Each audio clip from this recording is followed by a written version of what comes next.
You're listening to a short clip from Michael Senoff's www.HardToFindSeminars.com. Most people resist scripts, but Wendy says you must think before you speak. However, if you write it wrong, you'll sound phony. What is the single biggest scripting mistake everyone makes?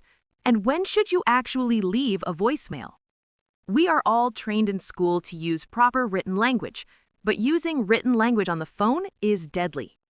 The mistake a lot of people make in writing a script is that we've all been very well trained in school. If you write a script the way you've been trained in school, written language and spoken language are very different.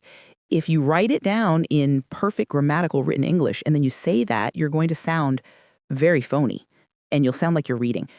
The key is to write it down exactly the way you talk. But what about voicemail?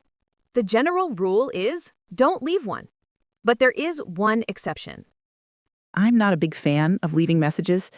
The only exception to that I would make is if you've got one prospect or a handful of prospects and you've got a very specific reason that you want to reach them. Maybe, you heard through the grapevine that they are going to be buying what you're selling within the next month. In that case, you're probably going to have to leave a series of voicemails. To sound conversational, record yourself talking and write that down. Never read a grammatically perfect script.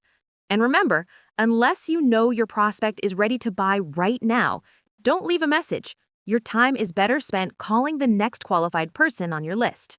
For the full-length audio with download and transcript, go to Michael Senoff's www.HardToFindSeminars.com.